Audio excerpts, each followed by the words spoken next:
평생 남을 위해서만 살았던 73세 할머니가 있었습니다. 그녀가 처음으로 자신을 위한 선택을 했는데요. 손녀와 함께 한국행 비행기에 오른 겁니다. 그렇게 원했던 것을 보기 위해서였습니다. 그런데 인천공항 착륙 40분 전, 그녀가 가슴을 움켜쥐었습니다. 심근경색이었습니다. 수백 명의 팬들로 가득 찬 비행기 안에서 아무도 예상하지 못한 일이 벌어졌습니다. 그 순간 한 남자가 손을 들었는데요. 마침 그 비행기에 타고 있던 응급의학과 의사였습니다. 기내에서 즉각 임시 처치가 이루어졌고 인천국제공항은 긴급 착륙 요청을 받았습니다. 활주로 위에는 이미 구급차가 대기하고 있었습니다. 누군가는 말합니다. 운이 좋은 거라고. 하지만 이건 운이 아니었습니다. 꿈을 꾸기엔 늦었다고 생각했던 한 노령의 여자가 어떻게 서울 한복판 광화문에서 보랏빛 눈물을 흘리게 됐는지, 아무도 예상치 못한 이야기를 지금부터 시작하겠습니다. 구독과 좋아요는 영상 제작에 큰 힘이 됩니다. 지금부터 보랏빛 눈물의 의미를 알아보겠습니다. 저는 73입니다. 뉴욕 퀸즈의 작은 아파트에서 손녀 소피아와 함께 살고 있어요. 방 2개짜리 아파트였는데 하나는 제 방이고 하나는 소피아 방이었습니다. 소피아의 방에서는 항상 음악이 흘러나왔어요. 처음에는 그냥 지나쳤습니다.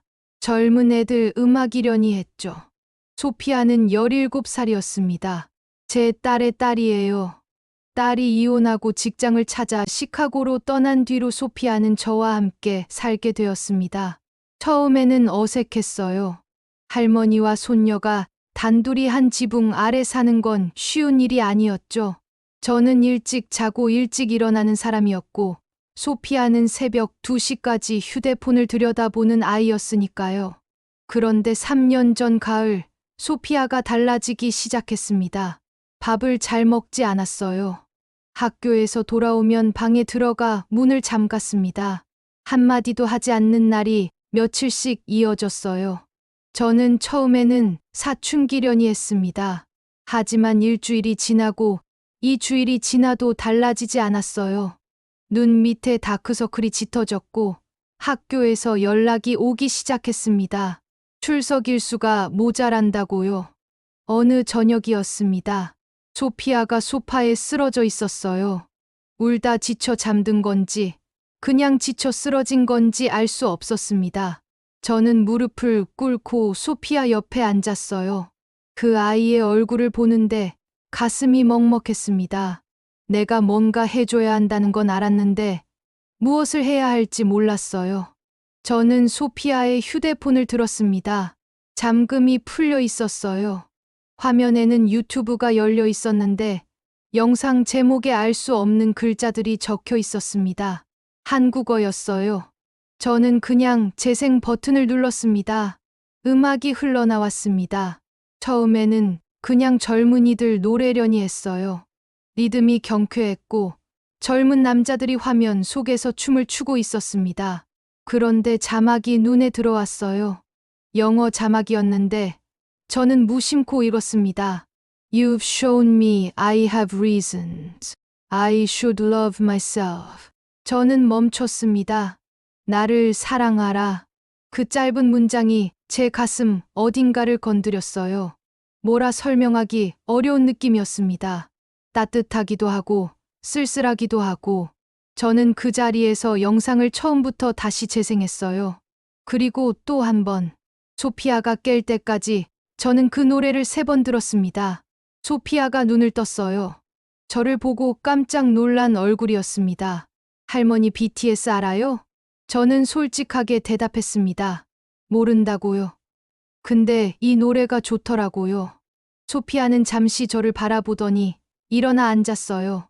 그리고 처음으로 입을 열기 시작했습니다. 이 노래가 어떤 노래인지, BTS가 어떤 그룹인지, 이 노래가 자기에게 어떤 의미인지. 그날 밤 우리는 2시간을 이야기했습니다. 소피아는 학교에서 친구들에게 따돌림을 당하고 있었어요.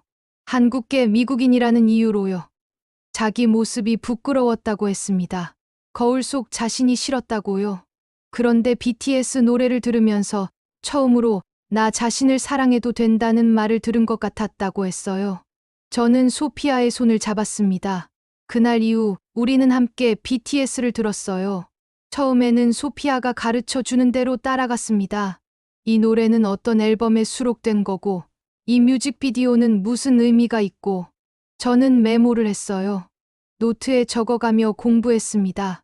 소피아가 그걸 보고 웃었어요. 할머니, 진짜 열심이다. 저는 웃었습니다. 열심히 하는 건 제 오랜 습관이에요. 그렇게 몇 달이 지나고 소피아가 조심스럽게 말했습니다. 방탄소년단이 내년에 서울에서 대규모 콘서트를 한다고요. 팬 커뮤니티에서 전세기를 띄운다는 이야기가 있다고 했어요. 전 세계 팬들이 함께 타는 비행기였습니다. 저는 잠시 생각했습니다. 서울, 한국, 73의 나이에 우리 같이 가자. 소피아의 눈이 동그래졌습니다. 저는 진지했어요. 할머니도 이제 팬이잖아. 팬이면 공연 가야지. 소피아는 한동안 말을 못하다가 벌떡 일어나 저를 안았습니다. 그 아이의 어깨가 흔들렸어요. 울고 있었습니다. 저도 눈이 뜨거워졌습니다. 할머니도 이제 암이야. 그래, 나도 암이다. 73세 나는 그렇게 팬이 되었습니다. 비행기는 밤에 떴습니다. 존 F 케네디 국제공항. 소피아는 2달 전부터 짐을 준비했어요. 응원봉, 포토카드, 공식 굿즈, 캐리어 절반이 BTS 관련 물건이었습니다. 저는 그걸 보고 웃었어요. 나는 옷 몇 벌이면 충분했습니다. 공항에 도착하니 이미 분위기가 달랐어요. 보라색이었습니다. 어디를 봐도 보라색이었어요. 모자, 가방, 티셔츠, 응원봉. 사람들이 삼삼오오 모여 이야기를 나누고 있었는데 들리는 언어가 제각각이었습니다. 영어, 스페인어, 프랑스어, 일본어, 그리고 제가 알아듣지 못하는 언어들도 여럿이었어요. 하지만 이상하게도 낯설지 않았습니다. 다들 같은 표정이었으니까요. 설레고 들뜬 얼굴. 소피아가 제 팔을 잡아당겼습니다. 할머니, 저기 브라질 팬 카페 사람들이에요. 진짜 멀리서 왔다. 탑승구 앞에 20명쯤 되는 무리가 있었어요. 노란 티셔츠를 맞춰 입고 있었습니다. 등에 포르투갈어로 뭔가 적혀 있었는데 소피아가 번역해 줬어요. 우리는 보라에 라고요. 저는 고개를 끄덕였습니다. 탑승이 시작되자 비행기 안은 순식간에 활기로 가득 찼어요. 자리를 찾는 사람, 짐을 넣는 사람, 옆자리 사람과 이미 인사를 나누는 사람. 저는 소피아 옆에 앉았습니다. 창가 자리였어요. 비행기가 활주로를 달리기 시작했을 때 누군가 응원봉을 켰습니다. 하나가 켜지니 둘이 켜지고 둘이 켜지니 열이 켜졌어요. 순식간에 기내가 보라빛으로 물들었습니다. 승무원들도 웃고 있었어요. 누가 먼저랄 것도 없이 박수가 터져 나왔습니다. 저도 박수를 쳤어요. 이상한 일이었습니다. 저는 원래 이런 사람이 아니었거든요. 평생 조용하게 살았어요. 남편을 먼저 보내고, 딸을 키우고, 일하고, 집에 오고. 그렇게 40년을 살았습니다. 누군가의 팬이 된다는 건, 콘서트를 보러 지구 반 바퀴를 날아간다는 건 제 인생에 없던 일이었어요. 그런데 지금 저는 보라빛 비행기 안에 있었습니다. 20시간짜리 비행이었습니다. 인천까지 직항이었어요. 소피아는 이어폰을 끼고 BTS 노래를 들으며 옆자리 일본 팬과 포토카드를 교환하고 있었습니다. 서로 말이 잘 통하지 않는데도 웃으면서 카드를 내밀고 받고 고개를 숙이고 그 모습이 보기 좋았어요. 저는 창밖을 내다봤습니다. 뉴욕의 불빛이 점점 작아지고 있었어요. 저는 그 불빛을 보며 오래 생각했습니다. 내가 이 나이에 왜 여기 있는가? 이상한 질문이었어요. 좋아서 왔는데, 왜라고 물을 필요가 없는데, 그래도 자꾸 그 생각이 났습니다. 평생 저는 남을 위해 살았어요.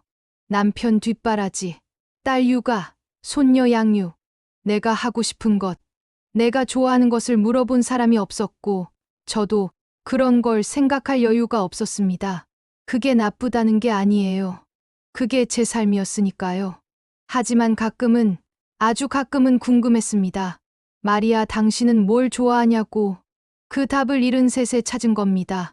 비행이 6시간쯤 지났을 때 소피아가 잠이 들었어요. 저는 소피아의 이어폰 한쪽을 살며시 빌렸습니다. 재생 목록에서 제가 제일 좋아하는 노래를 찾았어요. Answer Love Myself. 노래가 흘러나왔습니다. 저는 눈을 감았어요.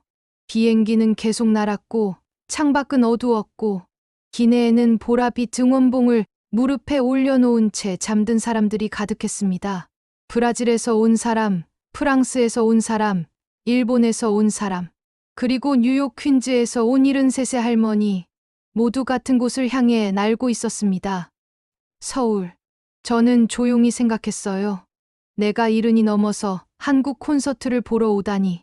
말이 되지 않는 것 같기도 하고, 이보다 더 말이 되는 일이 없는 것 같기도 했습니다. 소피아가 먼저 잠든 게 다행이었어요. 제 눈에 눈물이 고여 있었으니까요. 창밖으로 별이 보였습니다. 기장의 목소리가 흘러나왔습니다.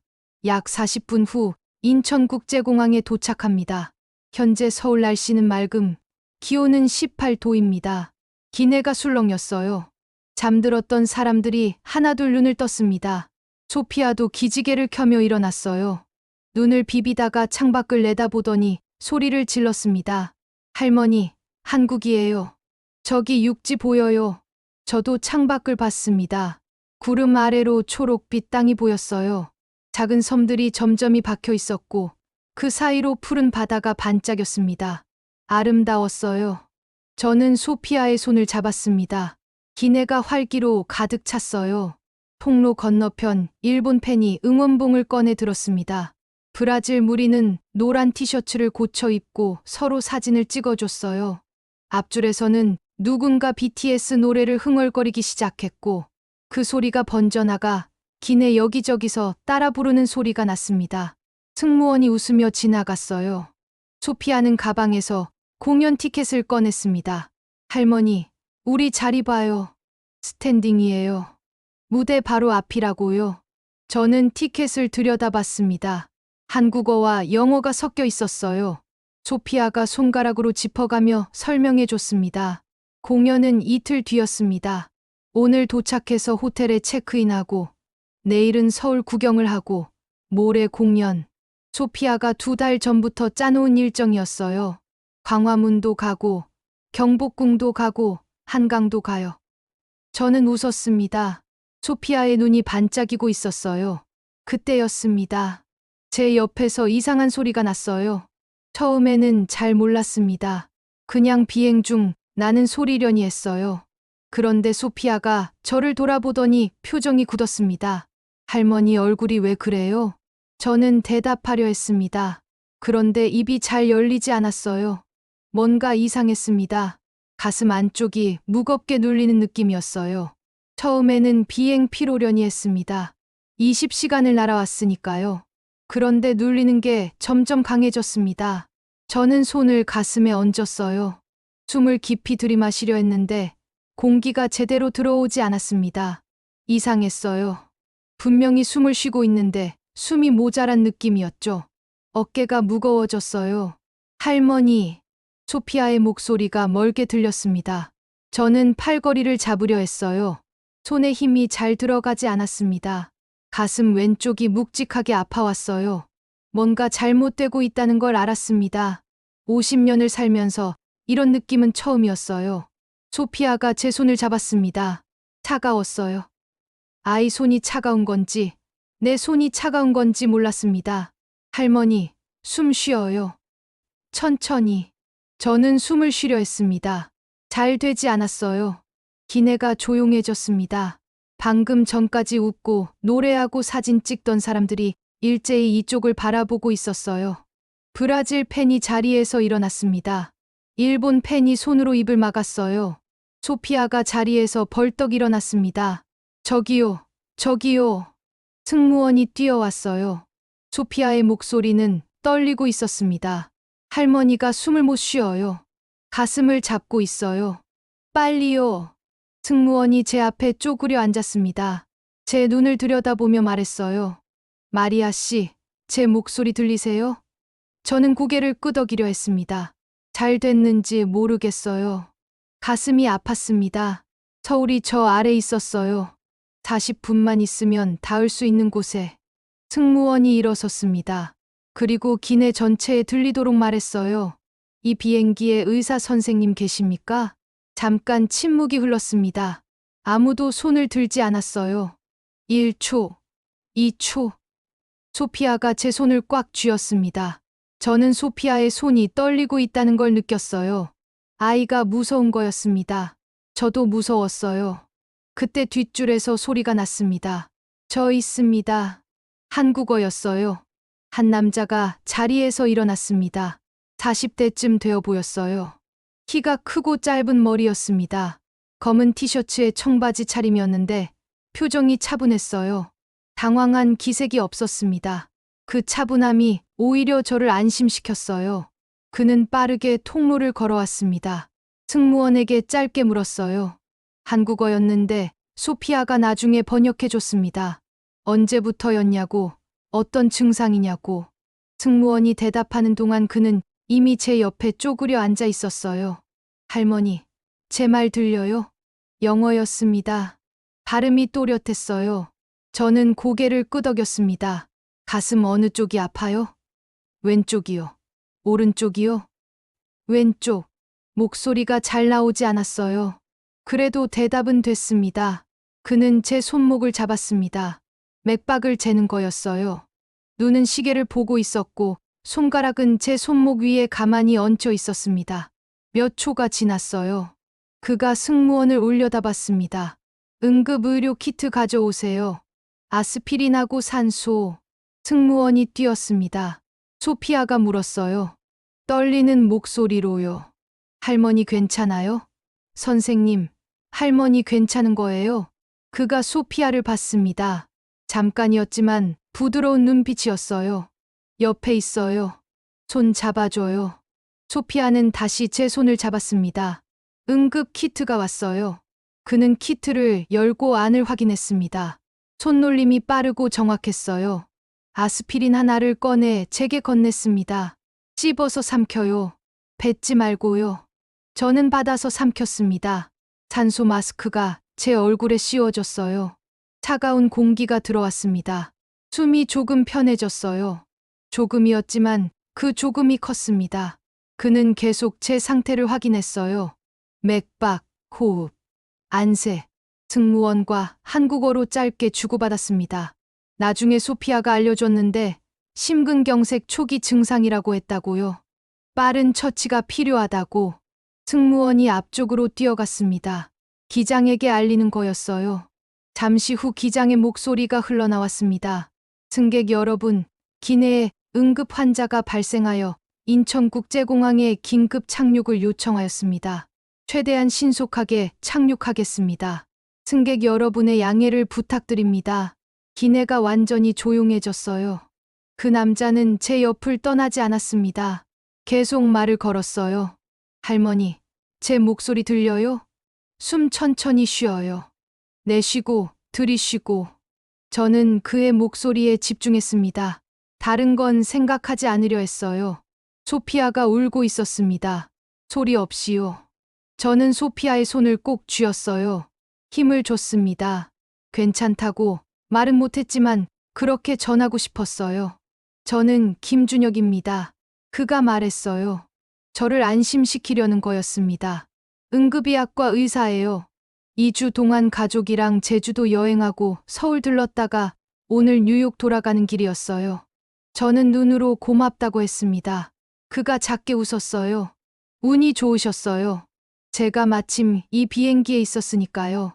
운이 좋은 건지 몰랐습니다. 그냥 저는 숨을 쉬는데 집중했어요. 들이쉬고 내쉬고. 창밖으로 한국 땅이 점점 가까워지고 있었습니다. 비행기가 고도를 낮추고 있었어요. 40분이 이렇게 길었던 적이 없었습니다. 기내가 달라졌습니다. 아까까지만 해도 웃고 노래하고 사진을 찍던 곳이었어요. 그런데 지금은 아무도 말을 하지 않았습니다. 응원봉도 꺼져 있었어요. 모두가 조용히 이쪽을 바라보고 있었습니다. 그런데 이상하게도 그 침묵이 차갑지 않았어요. 따뜻했습니다. 통로 쪽 자리에 앉아있던 브라질 팬이 일어났어요. 노란 티셔츠를 입은 여자였습니다. 이름은 나중에 알았어요. 이사벨라라고 했습니다. 그녀는 아무 말 없이 소피아 옆에 섰어요. 그리고 소피아의 어깨에 손을 얹었습니다. 소피아가 고개를 들었어요. 이사벨라가 영어로 말했습니다. 천천히, 또렷하게. 할머니는 강해요. 소피아는 대답을 못했어요. 입술을 깨물고 고개를 끄덕였습니다. 앞줄에서 누군가 자리를 비켜줬어요. 김준혁 씨가 더 편하게 움직일 수 있도록요. 뒷줄 사람들은 통로로 나오지 않았습니다. 공간을 만들어 주는 거였어요. 말하지 않아도 다들 알고 있었습니다. 그때 일본 팬이 조용히 일어났어요. 그녀는 가방에서 뭔가를 꺼냈습니다. 작은 담요였어요. 비행기에서 나눠주는 것보다 조금 더 두꺼운 거였는데 본인이 챙겨온 것 같았습니다. 그녀는 아무 말 없이 제게 다가와 담요를 덮어줬어요. 저는 눈으로 고맙다고 했습니다. 그녀는 고개를 숙였어요. 일본식 인사였습니다. 김준혁 씨가 제 맥박을 다시 확인했어요. 표정이 아까보다 조금 풀려 있었습니다. 산소가 들어가고 아스피린이 작용하기 시작한 거라고 했어요. 아직 안심할 수는 없지만 조금 안정되었다고 했습니다. 소피아가 물었어요. 공항에 닿으면요? 구급차가 대기하고 있을 거예요. 바로 병원으로 가야 해요. 소피아의 눈이 다시 흔들렸습니다. 저는 소피아의 손을 꼭 쥐었어요. 그때였습니다. 뒷줄에서 음악이 흘러나왔어요. 처음에는 아주 작게였습니다. 누군가 휴대폰으로 노래를 튼 거였어요. 볼륨을 낮춰서요. 억지로 분위기를 바꾸려는 게 아니었습니다. 그냥 조용히, 자연스럽게 You should love yourself. 저는 눈을 감았습니다. 그 노래였어요. 소피아의 방에서 처음 들었던 그 노래. 소피아가 힘들어하던 저녁, 소파에 쓰러져 있던 아이 옆에서 처음 들었던 그 멜로디였습니다. 숨이 조금 더 편해졌어요. 우연인지 모르겠습니다. 하지만 가슴을 짓누르던 것이 아주 조금 가벼워진 느낌이었어요. 노래 때문인지 산소 때문인지 알 수 없었습니다. 아마 둘 다였을 거예요. 소피아가 제 귀에 대고 속삭였습니다. 할머니, 들려요? 저는 고개를 끄덕였어요. 우리 노래야. 알고 있었습니다. 이사벨라가 여전히 소피아 옆에 서 있었어요. 일본 팬은 제 발치에 쪼그려 앉아 있었습니다. 뒷줄에서 노래를 틀어준 사람이 누구인지는 끝내 몰랐어요. 하지만 괜찮았습니다. 아무도 서로를 몰랐습니다. 브라질에서 온 사람, 일본에서 온 사람, 프랑스에서 온 사람, 뉴욕에서 온 사람, 다른 언어, 다른 나라, 다른 나이.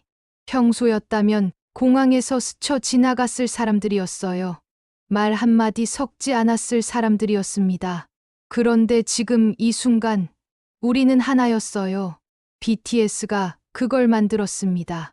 음악이 그걸 만들었어요. 말이 달라도, 얼굴이 달라도, 나이가 달라도 같은 노래를 사랑하면 낯선 사람이 가족이 될 수 있다는 걸. 저는 그걸 이 비행기 안에서 배웠습니다. 김준혁 씨가 조용히 말했어요. 5분 뒤면 착륙합니다. 소피아가 깊게 숨을 들이마셨어요. 저도 숨을 들이마셨습니다. 천천히 김준혁 씨가 알려준 대로요. 들이쉬고 내쉬고. 음악은 계속 흘렀어요. 보라빛 응원봉은 꺼져 있었지만 기내는 여전히 따뜻했습니다. 창밖으로 인천공항이 보이기 시작했어요. 바퀴가 땅에 닿았습니다. 쿵 하는 소리와 함께 비행기가 활주로를 달렸어요. 평소라면 박수가 터졌을 순간이었습니다. 이 비행기에 탄 사람들이라면 더욱요. 한국 땅을 밟는 첫 순간이었으니까요. 하지만 아무도 박수를 치지 않았어요. 모두 조용히 앉아 있었습니다. 비행기가 멈추기도 전에 창밖으로 보였습니다. 구급차였어요. 빨간 불이 돌고 있었습니다. 2대였어요. 활주로 위에서 비행기를 기다리고 있었습니다. 소피아가 그걸 보고 제 손을 더 세게 잡았어요.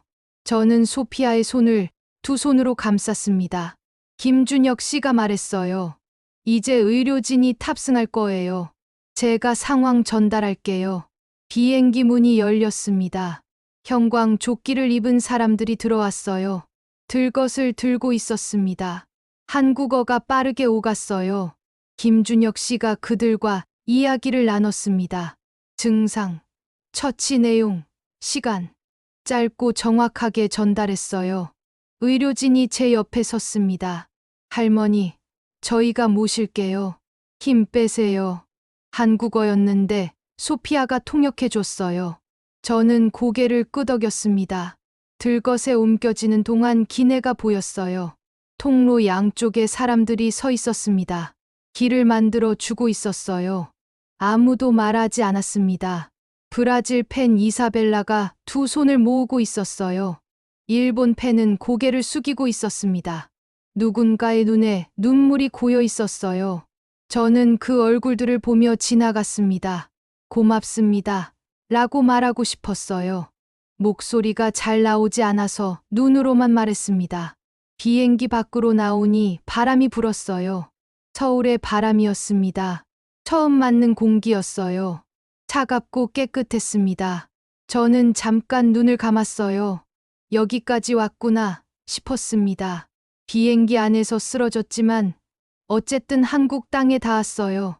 구급차에 오르기 전에 김준혁 씨가 제 손을 잡았습니다. 잘하셨어요. 저는 웃으려 했어요. 잘 됐는지 모르겠습니다. 소피아가 따라탔어요. 구급차 안에서 소피아는 제 손을 잡고 아무 말도 하지 않았습니다. 사이렌이 울렸어요. 인천공항에서 병원까지 차가 달렸습니다. 창밖으로 한국 도로가 지나갔어요. 처음 보는 풍경이었습니다. 처음 와본 나라였어요. 이렇게 오게 될 줄은 몰랐습니다. 들것에 실려서 구급차를 타고 오게 될 줄은요. 웃긴 일이었어요. 그런데 웃음이 나지는 않았습니다. 병원에 도착했어요. 응급실이었습니다. 빠르게 움직이는 사람들, 낯선 기계들, 알아들을 수 없는 말들. 저는 천장을 보며 이동했어요. 형광등이 연속으로 지나갔습니다. 소피아의 목소리가 멀어졌어요. 검사가 시작됐습니다. 심전도, 혈액검사, 초음파.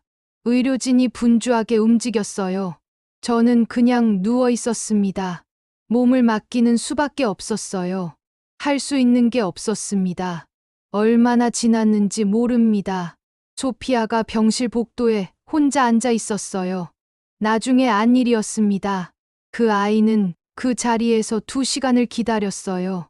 아무것도 먹지 않고 아무에게도 연락하지 않고 손에는 응원봉을 쥐고 있었습니다. 펴지도 않은 응원봉을요. 기도를 했다고 했어요. 누구에게 하는 기도인지 몰랐지만 그냥 했다고요. 할머니가 괜찮게 해달라고.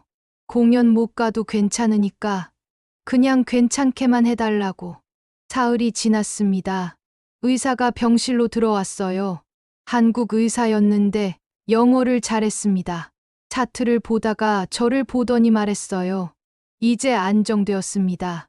소피아가 그 말을 듣고 고개를 떨궜어요. 어깨가 흔들렸습니다. 저는 손을 뻗어 소피아의 머리를 쓸어줬어요. 울지 마. 소피아가 고개를 들었습니다. 눈이 빨갰어요. 할머니가 울지 말래. 소피아는 결국 더 크게 울었습니다. 저도 눈이 뜨거워졌어요.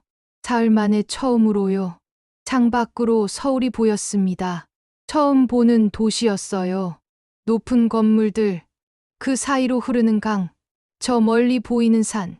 낯설었지만 이상하게 낯설지 않았습니다. 이 도시가 저를 받아줬으니까요.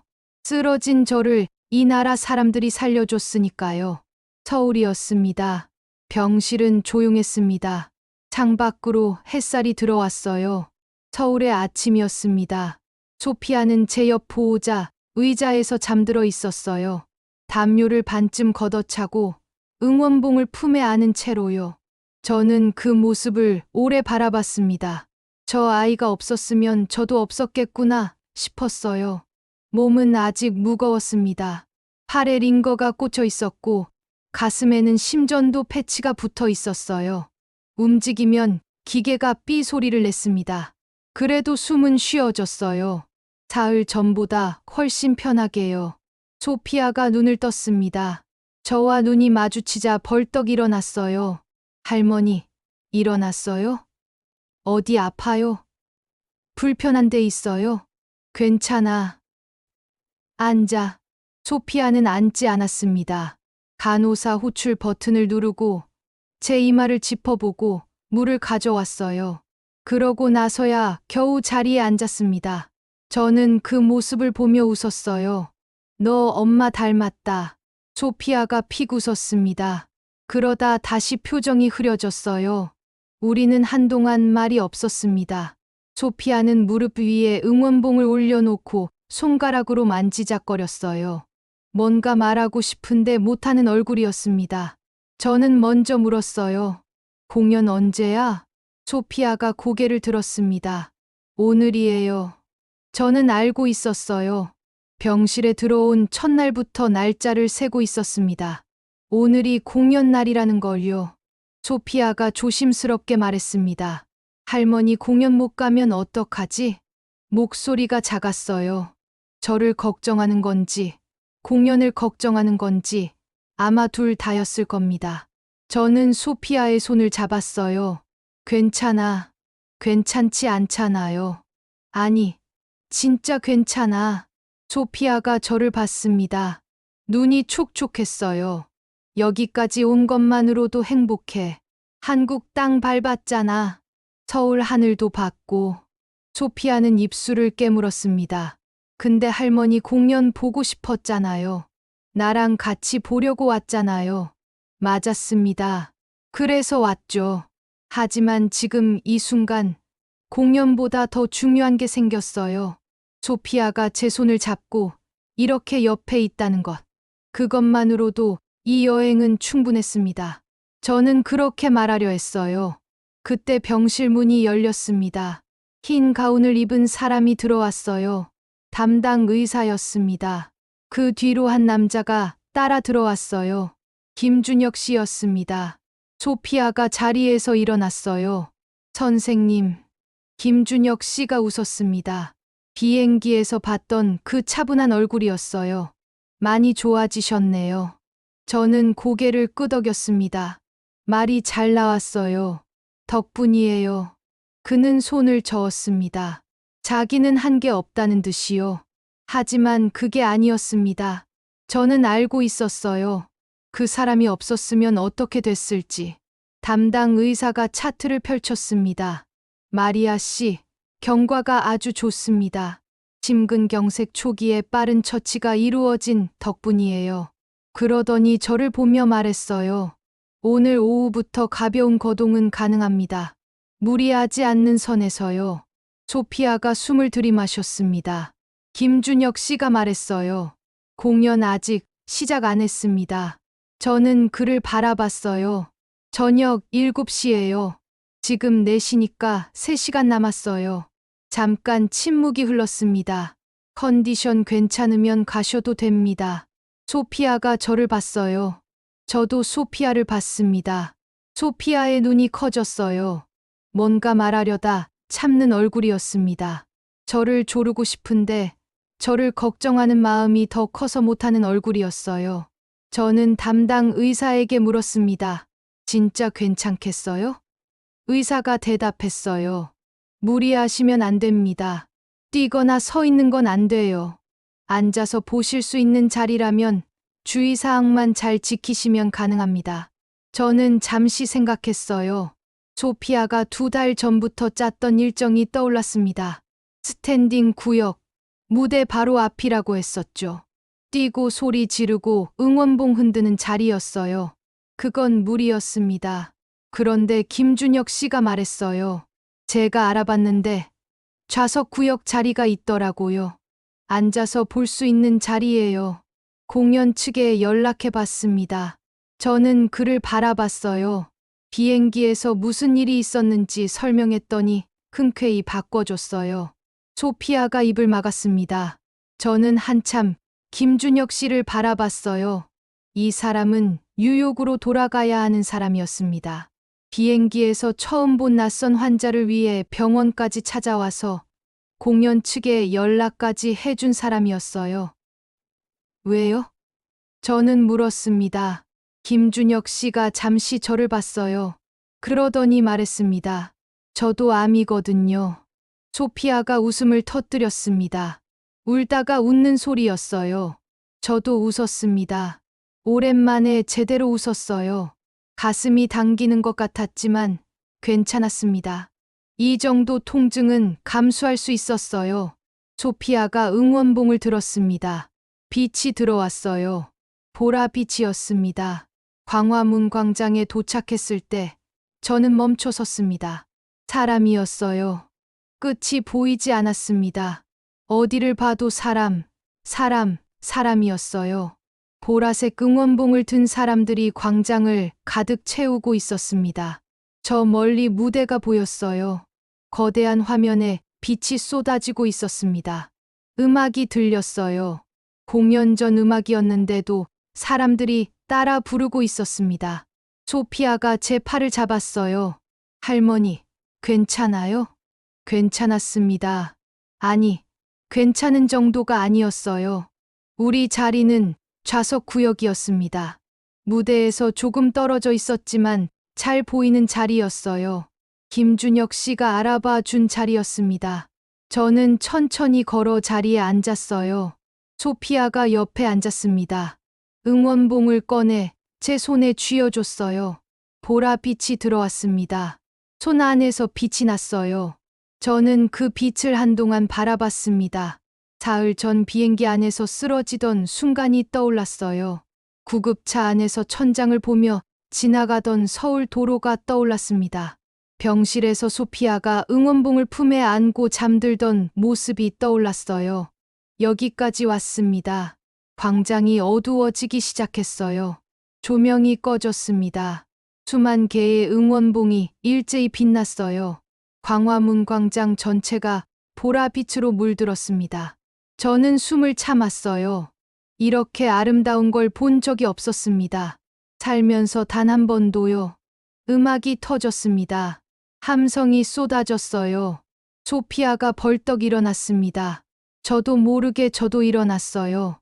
의사가 서 있으면 안 된다고 했는데 그 순간만큼은 앉아 있을 수가 없었습니다. 무대 위로 그들이 나왔어요. BTS였습니다. 저는 처음 보는 얼굴들이었어요. 사진으로만, 영상으로만 봤던 사람들이었습니다. 그런데 이상하게 낯설지 않았어요. 소피아와 함께 수백 번 들었던 목소리였고 수백 번 봤던 얼굴이었으니까요. 소피아가 소리를 질렀습니다. 저도 소리를 질렀어요. 가슴이 당겼습니다. 그래도 멈출 수 없었어요. 이 순간을 위해 뉴욕에서 날아왔으니까요. 이 순간을 위해 비행기 안에서 버텼으니까요. 노래가 흘렀습니다. Answer, Love Myself. 소피아가 저를 봤어요. 저도 소피아를 봤습니다. 두 말 없이 알았어요. 이 노래였습니다. 소피아의 방에서 처음 들었던 그 노래. 소파에 쓰러진 아이 옆에서 처음 마음이 움직였던 그 멜로디였어요. 저는 눈물이 났습니다. 막으려 하지 않았어요. 73의 나이에 서울 한복판에서 눈물을 흘리고 있었습니다. 부끄럽지 않았어요. 이상하지도 않았습니다. 그냥 자연스러웠어요. 무대 위에서 한 사람이 앞으로 나왔습니다. 그가 말했어요. 오늘 먼 길을 와주신 분들이 많다고 들었습니다. 광장이 조용해졌어요. 브라질에서 온 분들, 프랑스에서 온 분들, 일본에서 온 분들, 그리고 뉴욕에서 오신 분도 계시다고요. 소피아가 제 팔을 잡았습니다. 세계요. 나이가 몇 살이든, 어디서 왔든, 어떤 언어를 쓰든, 여러분은 모두 우리의 아미입니다. 함성이 터졌어요. 저는 응원봉을 높이 들었습니다. 손이 떨렸어요. 가슴이 뜨거웠습니다. 아팠던 그 가슴이 지금은 다른 이유로 뜨거웠어요. 공연이 끝났을 때 광화문 광장은 여전히 보라빛이었습니다. 사람들이 천천히 빠져나갔어요. 소피아는 자리에서 일어나지 않았습니다. 저도 일어나지 않았어요. 우리는 그냥 앉아 있었습니다. 빈 무대를 바라보며요. 소피아가 말했습니다. 할머니, 응, 보라에. 저는 소피아를 봤어요. 그 아이의 눈이 반짝이고 있었습니다. 3년 전 소파에 쓰러져 울다 잠들던 아이의 눈이 아니었어요. 빛이 나고 있었습니다. 저는 소피아의 손을 잡았습니다. 그래. 나도 보라에. 광화문 광장 위로 밤하늘이 펼쳐져 있었어요. 서울의 밤이었습니다. 한강이 저 멀리 흐르고 있었어요. 수천 년을 흘러온 강이었습니다. 멈추지 않고, 쉬지 않고, 계속 흐르는 강이었어요. 저는 그 강을 바라보며 생각했습니다. 73세 팬이 되었습니다. 73세 지구 반 바퀴를 날아왔어요. 73세 비행기 안에서 쓰러지고, 낯선 나라의 병원에서 눈을 떴습니다. 73세 서울 한복판에서 수만 명과 함께 노래를 들었어요. 늦은 게 아니었습니다. 한 번도 늦은 적이 없었어요. 그냥 지금이 그 시간이었던 겁니다. 내가 좋아하는 것을 찾기에 늦은 나이란 없었어요. 꿈을 꾸기에 늦은 나이란 없었습니다. 사랑하기에 늦은 나이란 단 한 번도 없었어요. BTS가 그걸 가르쳐 줬습니다. 아니, 소피아가 가르쳐 줬어요. 아니, 이 여행이 가르쳐 줬습니다. 응원봉의 불빛이 꺼졌어요. 하지만 광화문은 여전히 빛나고 있었습니다. 사람들의 얼굴에, 소피아의 눈빛에, 제 가슴 안에 보라빛이 남아 있었어요. 저는 자리에서 천천히 일어났습니다. 소피아가 손을 내밀었어요. 저는 그 손을 잡았습니다. 우리는 천천히 걸었어요. 광화문 광장을 가로질러 서울의 밤 속으로 73세 아미가 걷고 있었습니다. 보라에. 여러분은 언제 한국이 혹은 여러분이 사랑하는 무언가가 여러분을 살렸나요? 마리아처럼 나이와 상관없이 새로운 사랑을 시작한 경험이 있다면 댓글로 나눠주세요. 좋아요와 구독은 이런 이야기를 계속 만들 수 있는